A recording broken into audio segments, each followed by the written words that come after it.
আসসালামু আলাইকুম সম্মানিত দর্শকবৃন্দ। এই মুহূর্তে দেশ ও প্রবাস থেকে যারা আজকে আমাদের এই গুয়াতিমালা ঘাসের ভিডিও দেখছেন সকলকে জানাচ্ছি আন্তরিক শুভেচ্ছা অভিনন্দন। দর্শক শ্রোতা, যেই ঘাসটি বা যেই ঘাসের জমিতে আমি দাঁড়িয়ে রয়েছি এটি হলো সেই গুয়াতিমালা ঘাসের জমি বা গুয়াতিমালা ঘাসের ক্ষেত।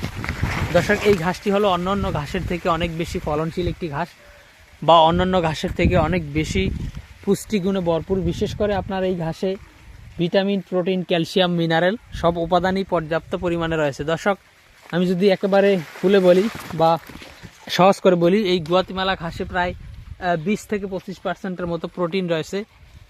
তারপর আপনার সবচেয়ে বেশি যেই উপাদানটা রয়েছে সেটা হলো আপনার এই গুয়াতিমালা ঘাসে আপনার 35% মতো কিন্তু ক্যালসিয়াম রয়েছে। দর্শক, এত বেশি ঘাসের ক্যালসিয়াম এত বেশি এই গুয়াতিমালা ঘাসেই সর্বোচ্চ। কারণ অন্যান্য ঘাসের ক্যালসিয়াম থাকে 4 থেকে 5%, তবে গুয়াতিমালা ঘাসে আপনার 35% ক্যালসিয়াম।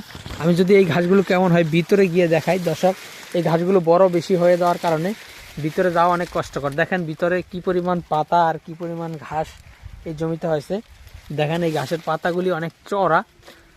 আপনারা হয়তো গুয়াতিমালা ঘাসের ভিডিও এর আগেও অনেক দেখেছেন যে পাতাগুলি অনেক বেশি চওড়া। বিশেষ করে ড্রোন ক্যামেরায় যে ভিডিওগুলি ধারণ করা হয় বা ড্রোন ক্যামেরাতে যে ভিডিওগুলি করা হয় সেগুলো কিন্তু সুন্দরভাবে, দেখতেও সুন্দর, দেখেও শান্তি। তবে আমরা যেহেতু মোবাইল দিয়ে ভিডিও করি দর্শক, সে কারণে আমাদের এই ভিডিওগুলো হয়তো চোখে বাজতে পারে, কারণ এদিক ওদিক নাড়াচাড়া মোবাইল করানো হয় এবং ঘাসের ভিতরে ঢুকালে ভিতরেই দেখা যায়, উপরে নিলে উপরেই দেখা যায়, দূর থেকে দেখালে ছোট দেখা যায়। আসলে তেমন ভালোভাবে কিন্তু মোবাইলে ভিডিও হয় না।